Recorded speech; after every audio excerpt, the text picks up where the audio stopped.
أيوة غلط ومحدش مننا معصوم، راضية وقابلة كل اللوم، حتى ولو عايز تجلدني حقك برضو أكيد مفهوم. وأنا اللي كنت بقول رفضها ولو تفكير،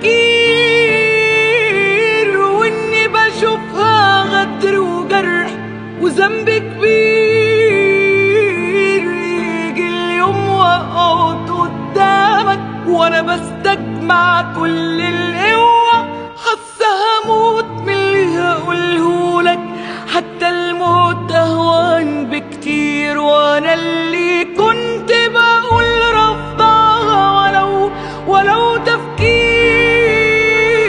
وإني بشوفها غدر وجرح وذنب كبير، يجي اليوم وأقعد قدامك وأنا بستجمع كل القوة، حاسة هموت من اللي هقولهولك، حتى الموت أهون بكتير. طبعا مش رح تقدر تغفر ولا يشفع لك كل ماضينا، أنا جاية وبقولك خنتك مش هتسامح، صعب علينا سيبني ده حقك، قول ما بدالك، قول غدارة، قول اللي جبانة، اشتم اغلط اجرح،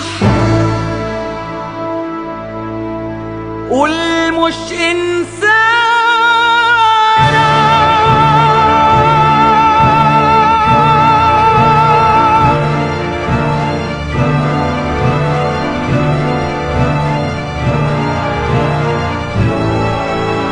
ثانية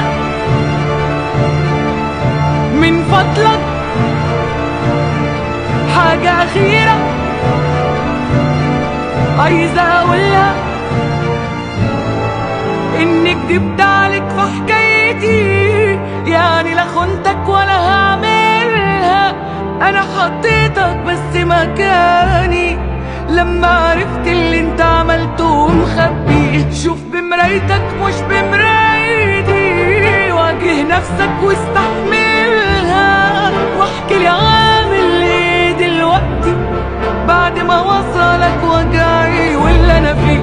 يعني لا هغفر ولا رح اسامح ولا رح اعمل فيها قديسة، وبحبني اكتر ما بحبك، اصل كرامتي علي عزيزة، وما عنديش ولا ذرة رحمة. يلي ما صنتش نعمة ربك ادفع تمن الذنب الأكبر.